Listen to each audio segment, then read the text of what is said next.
નમસ્કાર વિદ્યાર્થી મિત્રો, હું ભાવેશ વાળા આજના વિડીયો લેક્ચરમાં દરેક વિદ્યાર્થી મિત્રોનું હાર્દિક સ્વાગત કરું છું. વિષય બાયોલોજી, ચેપ્ટર નંબર 14 વનસ્પતિઓમાં શ્વસન. તો વિદ્યાર્થી મિત્રો, આજે આપણે નવા ચેપ્ટરની શરૂઆત કરીએ છીએ, વનસ્પતિઓમાં શ્વસન, જેને શું કહેવાય ઇંગ્લિશમાં રેસ્પિરેશન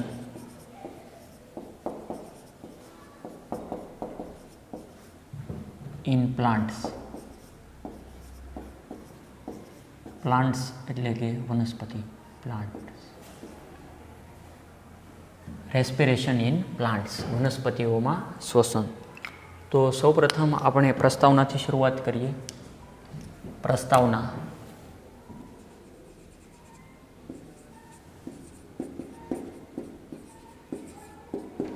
અભ્યાસની સરળતા ખાતર વિદ્યાર્થી મિત્રો આપણે ક્વેશ્ચનમાં ડિવાઈડ કરીએ. પ્રસ્તાવનાનો ક્વેશ્ચન લખીએ જેથી વધારે ઇન્ટરેસ્ટિંગ બનશે. ક્વેશ્ચન: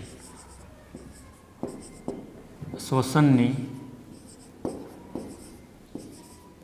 સજીવોમાં આવશ્યકતા જણાવો.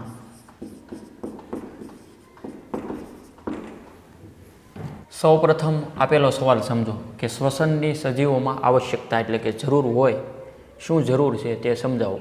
હવે શ્વસન વગર કોઈ પણ સજીવ જીવિત તો રહી નહીં શકે, એ મને તમને ખ્યાલ છે. વનસ્પતિઓ હોય કે પ્રાણી હોય, આપણા ચેપ્ટરનો હેડિંગ જોવો તો વનસ્પતિઓમાં શ્વસન. તો શરૂઆત કરીએ વિદ્યાર્થી મિત્રો. બધા સજીવોમાં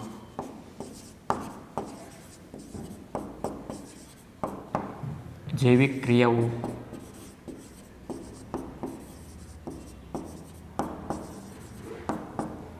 કરવા માટે શક્તિની જરૂર પડે છે.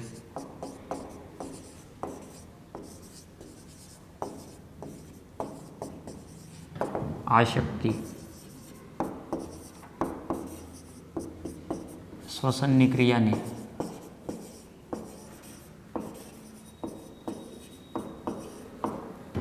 અંતે પ્રાપ્ત થાય છે.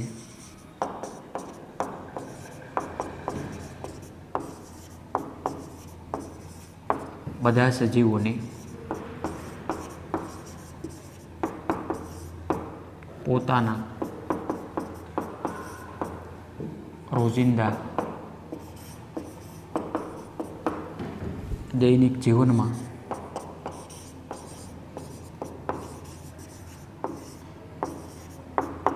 શોષણ,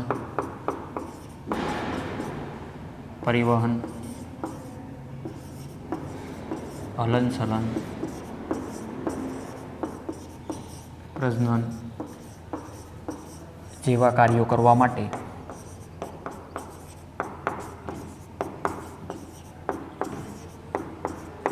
ઊર્જાની આવશ્યકતા છે. આ ઊર્જા આપણે લીધેલા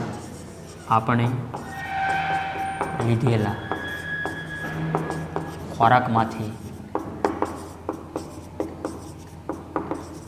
પ્રાપ્ત થાય છે. હવે આપણે સમજીએ સ્લો મોશનમાં કે બધા સજીવોમાં જૈવિક ક્રિયાઓ કરવા માટે શેની જરૂરિયાત હોય? શક્તિની. શક્તિ વગર તો કોઈ પણ સજીવ જે પોતાના રોજિંદા જે કંઈ કાર્યો એ નહીં કરી શકે. રેડી જીવંત સજીવની અંદર ચયાપચય ક્રિયાઓ થતી હોય. બધા સજીવો, એમાં બધી વનસ્પતિ આવી ગઈ, બધા A to Z પ્રાણીઓ પણ આવી ગયા, અને A to Z બેક્ટેરિયા, સૂક્ષ્મજીવો જે કાંઈ હતા એ પણ બધા જ આવી ગયા. બધા સજીવોમાં જૈવિક ક્રિયાઓ કરવા માટે શક્તિની જરૂર પડે. આ શક્તિ શ્વસનની ક્રિયાને અંતે પ્રાપ્ત થાય ને એટલા માટે વિદ્યાર્થી મિત્રો શ્વસનનું અગત્યતા જેટલી આપણે ગણીએ એટલી છે. બધા સજીવોને પોતાના રોજિંદા કે અહીંયા આવશે રોજિંદા કે દૈનિક જીવનમાં શેમાં દાખલા તરીકે શક્તિની આવશ્યકતા હોય. શોષણ છે, દાખલા તરીકે જે કાંઈ આપણે ખોરાક લીધો તો તેનું પાચન થાય, અંતે શોષણ થાય. બ્લડનું પરિવહન, ત્યારબાદ હલનચલન એક જગ્યાએથી બીજી જગ્યાએ જવા માટે, ત્યારબાદ છે પ્રજનન વગેરે વગેરે. શોષણ, પરિવહન, હલનચલન, પ્રજનન જેવા કાર્યો કરવા માટે શેની જરૂરિયાત હોય? ઉર્જા, બરાબર. એનર્જી, તો આપણા શરીરમાં એનર્જી ક્યાંથી આવશે? રેડી? આપણે કંઈ ચાર્જેબલ તો નથી ભાઈ, બરાબર. જેવી રીતે ફોનને તમે ચાર્જર આપો તો બેટરી 10% હોય, 20% થાય કે 100% થઈ શકે. તો અહીંયા ઉર્જાની આવશ્યકતા માટે આ ઉર્જા આપણે લીધેલા ખોરાકમાંથી પ્રાપ્ત કરીએ છીએ. જે કંઈ આપણે અનાજ, જે કંઈ શાકાહારી કે માંસાહારી હોય તો તેમાંથી આપણે ઉર્જા મેળવીએ છીએ. એટલે કે ઉર્જાથી આપણને શક્તિ આપણા શરીરમાં જનરેટ થાય અને એ શક્તિની મદદથી આપણે બધા જ કાર્યો કરી શકીએ. એટલા માટે અહીંયા ખાસ યાદ રાખવા જેવું છે કે શક્તિ શ્વસનની ક્રિયાને અંતે પ્રાપ્ત થાય છે, બરાબર. આ શક્તિ મેળવવા માટે શ્વસનની ક્રિયા થવી અનિવાર્ય છે. એટલા માટે સજીવોમાં શ્વસન એ આવશ્યકતા હોય જ તે. બીજો મુદ્દો જોઈએ જેથી વધારે ક્લિયર થાય. વાસ્તવમાં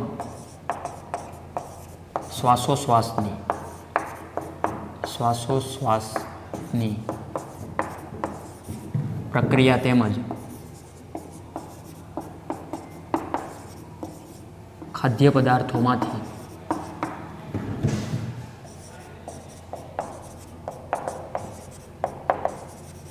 મુક્ત થનારી ઉર્જાની પ્રક્રિયામાં ખૂબ વધારે સંબંધ હોય છે.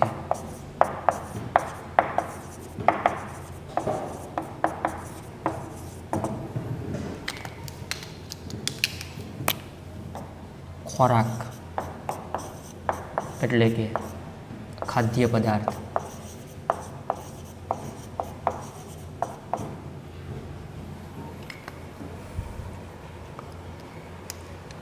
તો અહીંયા વિદ્યાર્થી મિત્રો વાત આપી એમ કે વાસ્તવમાં શ્વાસોશ્વાસ બંને શબ્દ જોઈન છે.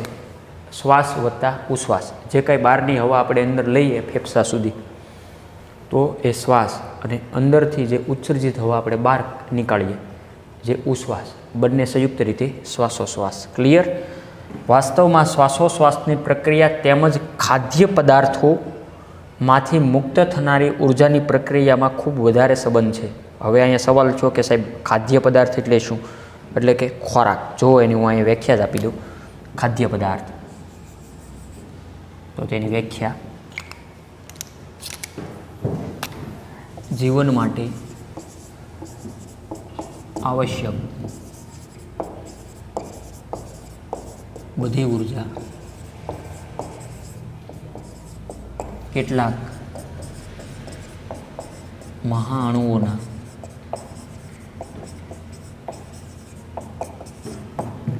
ઓક્સિડેશનથી પ્રાપ્ત થાય છે, જેને ખાદ્ય પદાર્થ કહે છે.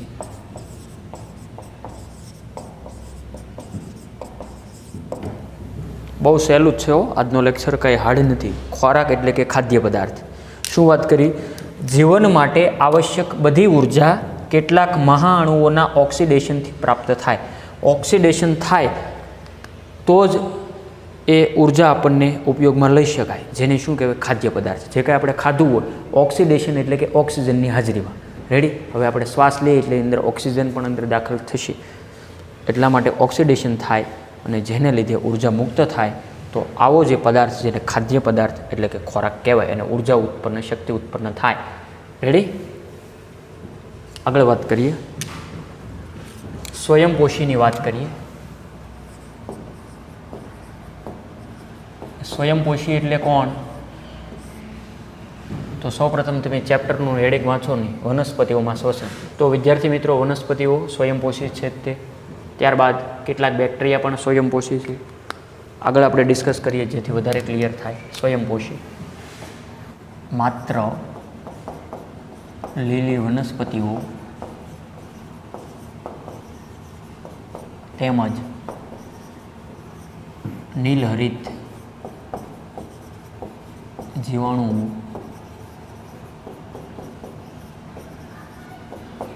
પોતાનો ખોરાક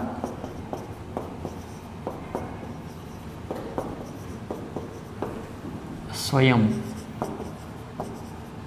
બનાવી શકે છે.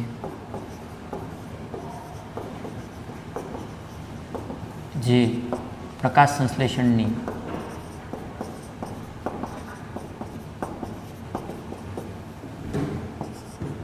ક્રિયા દ્વારા પ્રકાશ ઉર્જાને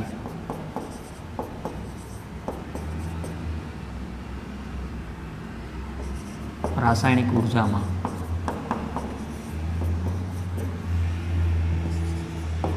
રૂપાંતર કરીને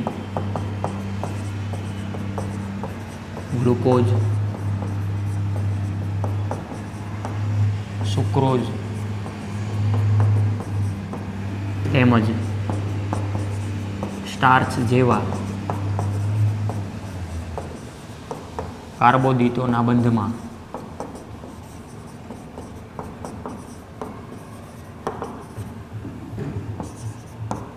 સંચિત કરે છે, એટલે કે સંગ્રહ કરે છે.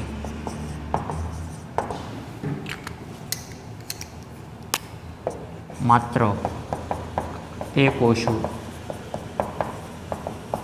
જેમાં હરિતકણો હોય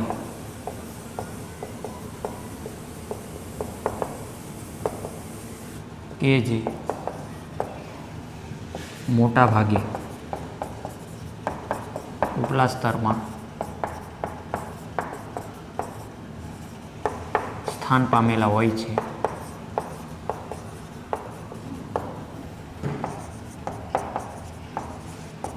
તેવું પ્રકાશ સંશ્લેષણ કરે છે.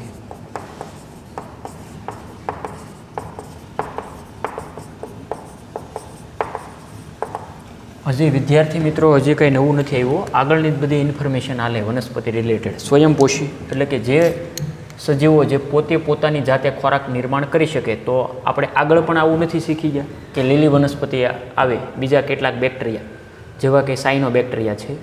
રેડી?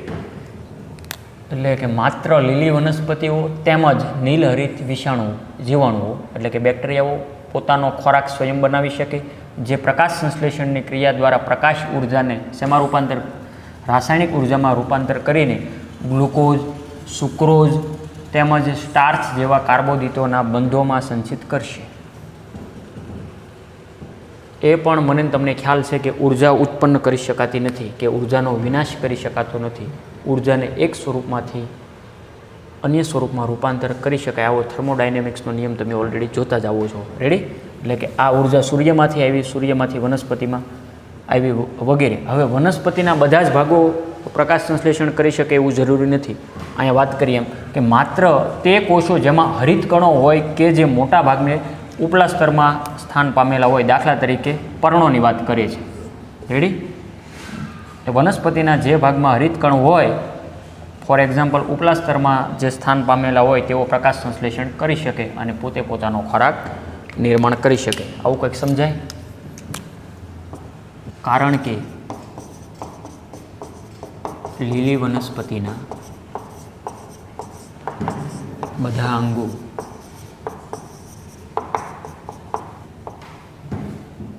પેશીઓ તેમજ કોષો લીલા હોતા નથી.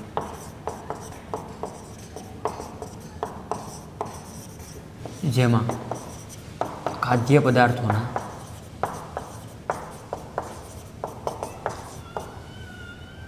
ઓક્સિડેશનની આવશ્યકતા હોય છે.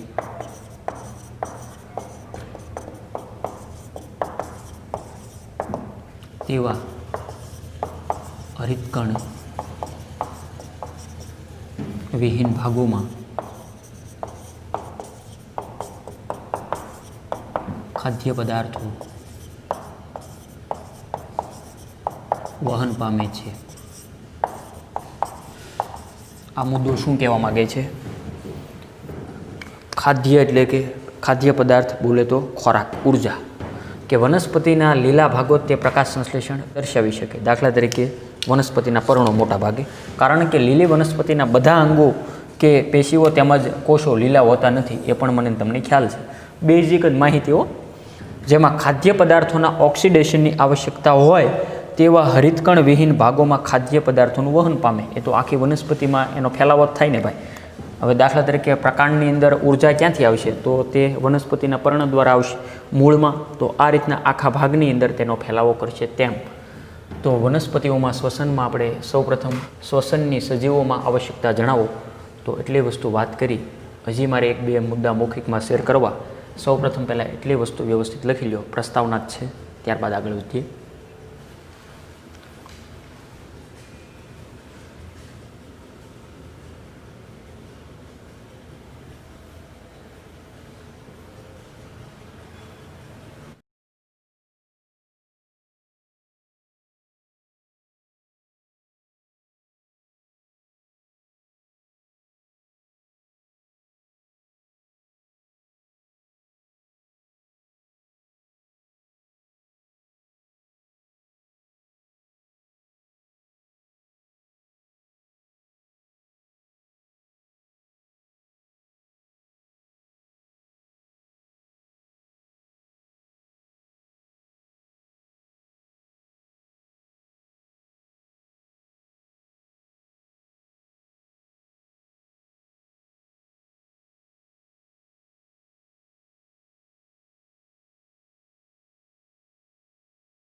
તો વિદ્યાર્થી મિત્રો, હમણાં આપણે સ્વયંપોષીની વાત કરીએ, ત્યારબાદ વિષમપોષીની વાત કરીએ. વિષમપોષી અને ત્યારબાદ મૃતોપોષીની પણ વાત કરીશું. મૃતોપોષી.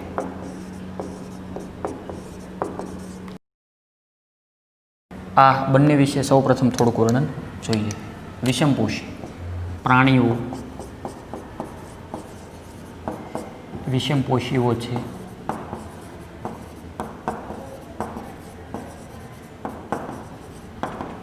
જેથી તેઓ પોતાનો ખોરાક વનસ્પતિમાંથી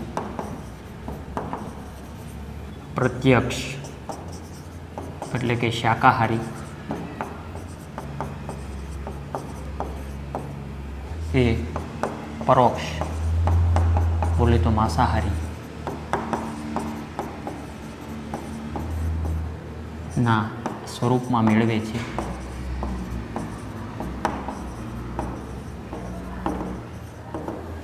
અને મૃતોપોષી અથવા મૃતોપજીવીની વાત કરીએ. મૃતોપજીવી વાત કરું કે જેવી કે ફૂગ,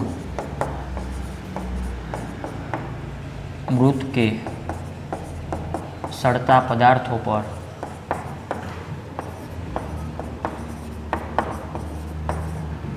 નિર્ભર હોય છે.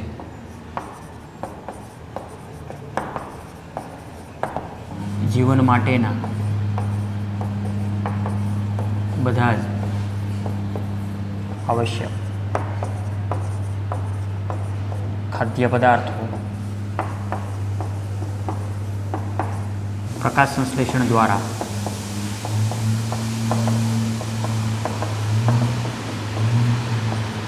પ્રાપ્ત થાય છે. વિદ્યાર્થી મિત્રો, સાથે થોડોક લેક્ચરમાં અવાજ આવશે. શાળામાં કન્સ્ટ્રક્શનનું કામ શરૂ હોવાથી એટલે એ જ અવાજ આપણે ધ્યાનમાં નહીં લેતા, અહીંયા ધ્યાન આપી. વિષમપોષી અને મૃતોપજીવી શું કહેવા માગે કે પ્રાણીઓ વિષમપોષીઓ છે, જેથી તેઓ પોતાનો ખોરાક વનસ્પતિમાંથી પ્રત્યક્ષ કે પરોક્ષ ના સ્વરૂપમાં મેળવે, જ્યારે મૃતોપજીવી જેવી કે ફૂગ જે મૃત કે સડતા પદાર્થો પર નિર્ભર હોય, જીવન માટેના બધા જ આવશ્યક ખાદ્ય પદાર્થો પ્રકાશ સંશ્લેષણ દ્વારા પ્રાપ્ત થાય. તો તે વાત આપણે લાઈવ ડેમોન્સ્ટ્રેશન સાથે જોઈએ. એ દાખલા તરીકે આગળ આપણે ઓલરેડી શીખી ગયા છીએ. હું અહીંયા આહાર શૃંખલા દર્શાવું. દાખલા તરીકે લીલી વનસ્પતિ,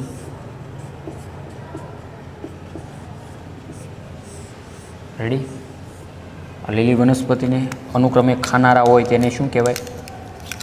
ડાયરેક્ટ એને ખાનારા હોય એને તૃણાહારી કહેવાય. તૃણાહારીઓ. તૃણાહારીઓને ખાનારા હોય તેને શું કહેવાય? માંસાહારીઓ. માંસાહારીઓને અને તૃણાહારીઓ બંનેને ખાતા હોય તેવા મિશ્રાહારીઓ. રેડી. આગળ મેં તમને વાત કરી એમ કે ઉર્જા ઉત્પન્ન થતી નથી કે ઉર્જાનો વિનાશ કરી શકાતો નથી. ઉર્જાને એક સ્વરૂપમાંથી બીજા સ્વરૂપમાં રૂપાંતર કરી શકાય. તો આ ઉર્જા સૌપ્રથમ વનસ્પતિમાં આવે ક્યાંથી? એ સૂર્ય ઉર્જામાંથી આવશે. તો અહીંયા હું સૂર્ય દર્શાવ્યો. રેડી. આ સૂર્યની સૌર વિકિરણ ઉર્જા વનસ્પતિમાં આવે ને વનસ્પતિમાં પ્રકાશ સંશ્લેષણની ક્રિયા થાય. તો વનસ્પતિને ખાનારા તૃણાહારીઓ, દાખલા તરીકે સસલું, ગાય, ભેંસ, બકરી, બળદ, હરણ વગેરે. બરાબર. તો આ બધા જ કેવા થયા? તૃણાહારીઓ. તૃણાહારીઓને ખાનારા કોણ છે? માંસાહારી, વાઘ, દીપડો વગેરે. બરાબર. સિંહ, ચિત્તો વગેરે. ત્યારબાદ મિશ્રાહારીઓ જે તૃણાહારી નહીં ખાય અને માંસાહારી નહીં ખાય. દાખલા તરીકે માનવ એ શાકાહારીમાં આવે અને માંસાહારીમાં આવે. એવી રીતે ઉંદર, વંદો, આવા તો ઘણા બધા છે. હવે આ દરેકનું મૃત્યુ થાય. થાય કે ન થાય? થાય જ તેને ભાઈ. કોઈ અમર તો છે જ નહીં. કોઈ પણ સજીવ જે એના જીવનકાળને અંતે મૃત્યુ પામે કે અકાળે મૃત્યુ પામે તો તેનું જટિલ ઘટકમાંથી સરળ ઘટકમાં રૂપાંતર થાય. સરળ ઘટકમાં રૂપાંતર. અને આ ઘટનાને તમે વિદ્યાર્થી મિત્રો વિઘટન તરીકે ઓળખો છો. વિઘટન છે એ સામાન્ય રીતે બેક્ટેરિયા અને ફૂગ દ્વારા થાય. હવે આની સાથે સરખાવો. વિષમપોષીઓ એટલે કે સ્વયંપોષીઓ નહીં. બધા જ પ્રાણીઓ વિષમપોષીઓ છે ભાઈ, એમાં કોઈ ડાઉટ હોય જ નહીં ને. જેથી તેઓ પોતાનો ખોરાક વનસ્પતિમાંથી પ્રત્યક્ષ જો ડાયરેક્ટ મેળવે તો તેવા છે શાકાહારી. કે હવે દાખલા તરીકે મિશ્રાહારી છે, બરાબર, કે માંસાહારી છે. એ કે હું શાકાહારી નથી, પણ શાકાહારી નથી પણ જે કાંઈ ઉર્જા તો આખરે વનસ્પતિમાંથી જ આવે ને, ડાયરેક્ટ કે ઇનડાયરેક્ટ રીતે પણ. તો તેવા થયા પરોક્ષ એટલે કે માંસાહારીના સ્વરૂપમાં મેળવે. ક્લિયર. બીજી વાત, મૃતોપજીવી. જુઓ ને, સમજો ને શબ્દ કે મૃત એટલે કે જે મરી ગયેલા હોય તેના ઉપરથી પોષણ મેળવે. દાખલા તરીકે ફૂગ. રેડી. તો અહીંયા વાત આવી એમ કે મૃત કે સડતા પદાર્થો પર નિર્ભર હોય અને જીવન માટે બધા જ આવશ્યક ખાદ્ય પદાર્થો પ્રકાશ સંશ્લેષણ દ્વારા પ્રાપ્ત થાય. એ બધી જ વસ્તુ એને પ્રકાશ સંશ્લેષણમાંથી આ દરેકને મળી, ઇનડાયરેક્ટ રીતે અથવા ડાયરેક્ટ રીતે. તો આ વસ્તુ તમે અર્થઘટન જોયું. તો સૌપ્રથમ વિદ્યાર્થી મિત્રો એટલી વસ્તુ લખી લો, ત્યારબાદ જોઈએ નેક્સ્ટ.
હવે આપણે વિદ્યાર્થી મિત્રો આગળ વધીએ વનસ્પતિઓમાં શ્વસન. હવે આપણે સાયન્ટિફિક રીતે જોઈએ. અત્યાર સુધી આપણે પ્રસ્તાવના જોઈ. હવે હેડિંગ આપજો. હવે હું તમને એક સ્માર્ટ વર્ક આપું છું, યાદ રાખવામાં પણ સરળ. શક્તિ વિનિમયના આધારે જૈવિક ક્રિયાઓ.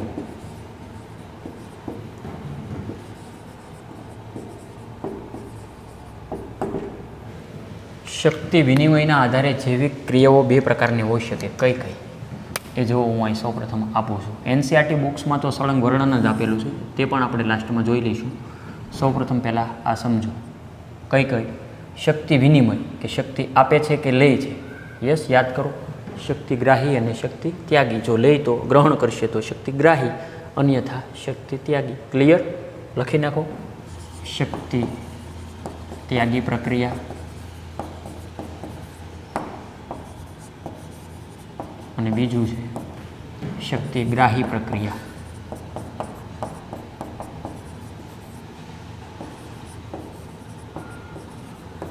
હવે આનો મતલબ તમે સમજી ગયા કે શક્તિ વિનિમયના આધારે જૈવિક ક્રિયાઓ જે કેટલા પ્રકારની હોઈ શકે. યસ, યાદ કરો, કેટલા પ્રકારની? બે. કઈ કઈ? શક્તિ ત્યાગી, જો શક્તિનો ત્યાગ કરશે, અને શક્તિ ગ્રહણ કરશે તો શક્તિગ્રાહી. હવે હું ડિટેલમાં વ્યાખ્યા પણ આપી દઉં. શક્તિ ત્યાગી પ્રક્રિયા એટલે કે એવી પ્રક્રિયા કે જે શક્તિનો ત્યાગ કરે છે. દાખલા તરીકે શ્વસન. અને શક્તિગ્રાહી પ્રક્રિયામાં એવી પ્રક્રિયા કે જે શક્તિનો સંગ્રહ કરે છે. દાખલા તરીકે પ્રકાશ સંશ્લેષણ.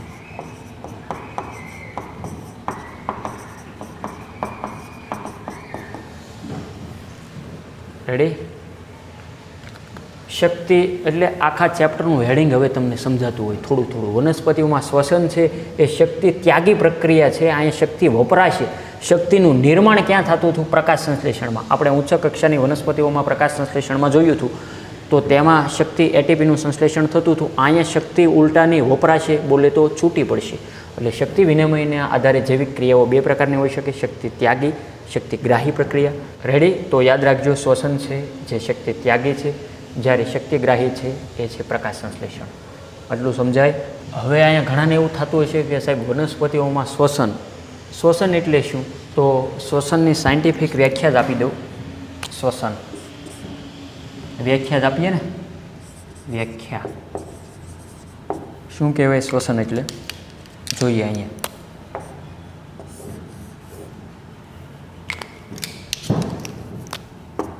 કોષોમાં ઓક્સિજનની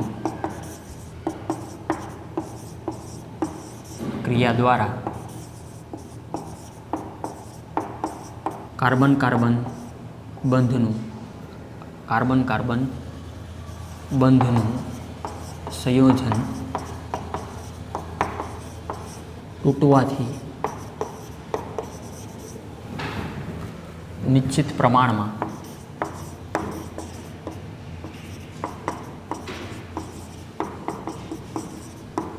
શક્તિ મુક્ત થાય છે.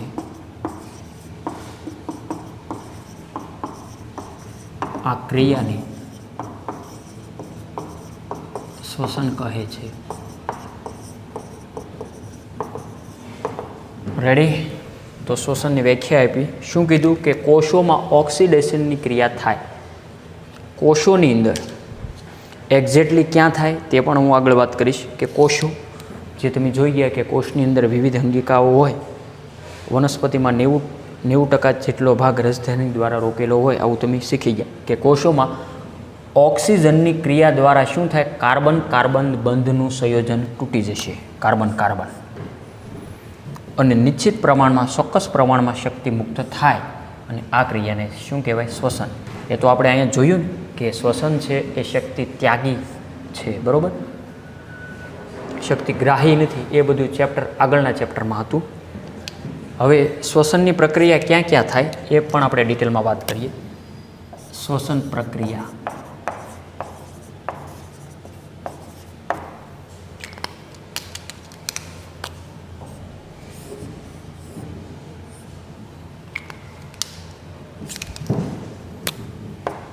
વનસ્પતિ અને પ્રાણી બંનેમાં થાય. શ્વસન વનસ્પતિઓમાંય થાય અને પ્રાણીઓમાંય થાય. જે કેવી રીતે થાય એ પાછું આગળ આપણે ડિટેલમાં આવશે. અહીંયા વાત કરીએ એમ કે કોષોમાં ઓક્સિડેશન પણ એક્ઝેક્ટ સ્થાન કોષોમાં કઈ જગ્યાએ, તો હેડિંગ આપો સ્થાન. શ્વસનની ક્રિયા કોષોમાં થાય પણ એક્ઝેક્ટલી કણાભસૂત્રમાં થાય.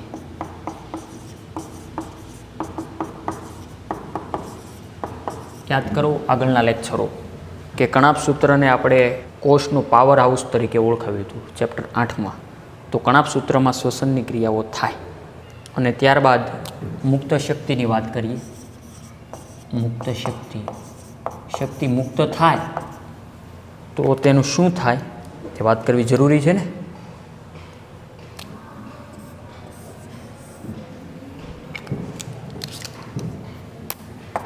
એટીપી સંશ્લેષણમાં વપરાય.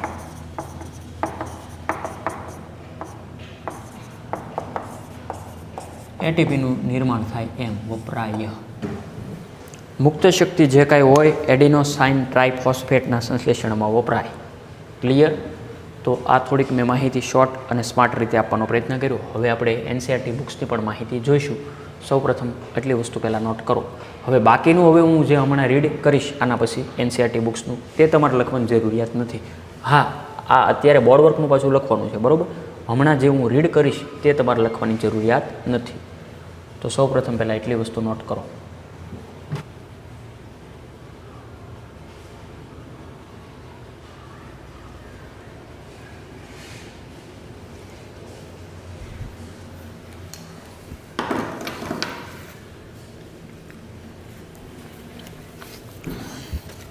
તો વિદ્યાર્થી મિત્રો તમે સ્લાઇડમાં જોઈ શકો છો, નિસંદેહ પ્રકાશ સંશ્લેષણ હરિતકણમાં થાય છે, એટલે કે યુકેરિયોટિક કોષમાં, બોલે તો સુકોષ કેન્દ્રીમાં એમ.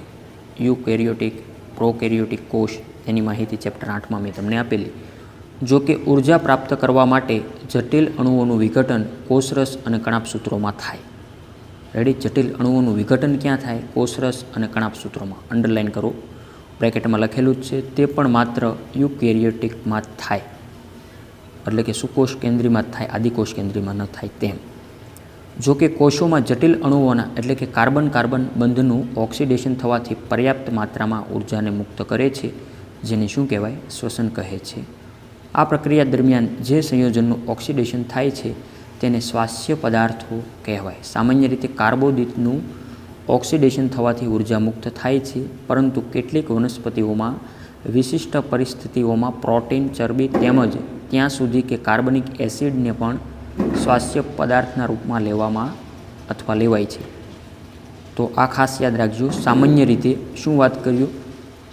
તો સામાન્ય રીતે શું વાત કરી? કાર્બોદિતો છે તે શ્વાસ્ય પદાર્થો તરીકે લઈ શકાય, પણ ઘણીવાર કે કેટલીક વખત પ્રોટીન, ચરબી તેમજ કાર્બનિક એસિડનું પણ શ્વાસ્ય પદાર્થના રૂપમાં ઉપયોગમાં લેવાય. ક્લિયર? ત્યારબાદ કોષોની અંદર ઓક્સિડેશન દરમિયાન શ્વાસ્ય પદાર્થ આવેલી બધી ઉર્જા કોષમાં એકસાથે મુક્ત થતી નથી કે એક જ તબક્કામાં પણ મુક્ત થતી નથી. આ ઉત્સેચક દ્વારા નિયંત્રિત તબક્કાવાર ધીમી પ્રક્રિયાઓના સ્વરૂપમાં મુક્ત થાય છે, જે રાસાયણિક ઉર્જા એટીપીના સ્વરૂપમાં સંચિત થાય છે. અહીંયા એ સમજી લેવું આવશ્યક છે કે શ્વસનમાં ઓક્સિડેશન દ્વારા મુક્ત થતી ઉર્જા સીધી ઉપયોગમાં લેવાતી નથી. જે કાંઈ શ્વસનમાં ઓક્સિડેશન થયું અને ઉર્જા મુક્ત થઈ એ ડાયરેક્ટ ન ઉપયોગમાં લઈ શકાય, પરંતુ આ એટીપીના સંશ્લેષણમાં સૌપ્રથમ તેનો ઉપયોગ થાય. અને આ ઉર્જા જ્યારે પણ આવશ્યકતા હોય, એટલે કે જ્યાં પણ ત્યારે તે વિઘટન પામે, જ્યારે જરૂરિયાત હોય ત્યારે તે એટીપીમાંથી છૂટી પડશે તેમ. આ કારણથી એટીપી કોષ માટે ઉર્જા ચલણના સ્વરૂપમાં કાર્ય કરે છે. એટીપીના સંચય પામેલ ઉર્જા સજીવોની વિવિધ ઉર્જાની આવશ્યક પ્રક્રિયાઓમાં ઉપયોગમાં લેવાય. આવશ્યક પ્રક્રિયાઓ જેવી કે શ્વસન, ઉત્સર્જન વગેરે વગેરે, બરાબર. જીવંત રહેવા માટે જે કાંઈ દેહ ધાર્મિક ક્રિયાઓ બધી થતી હોય તેમાં એટીપીનો ઉપયોગ થઈ શકે. શ્વસન દરમિયાન નિર્માણ પામેલો કાર્બનિક પદાર્થ કોષમાં બીજા અણુઓના સંશ્લેષણ માટે પૂર્વગામી સ્વરૂપમાં કામમાં આવે છે. બરાબર. તો તે વાત. ત્યારબાદ વનસ્પતિઓમાં શ્વસનની વાત આગળ આપણે વિસ્તૃતમાં વિદ્યાર્થી મિત્રો નેક્સ્ટ લેક્ચરની અંદર કરશું. તો વિદ્યાર્થી મિત્રો આજનો વિડીયો લેક્ચર એટલે સુધી રાખીએ.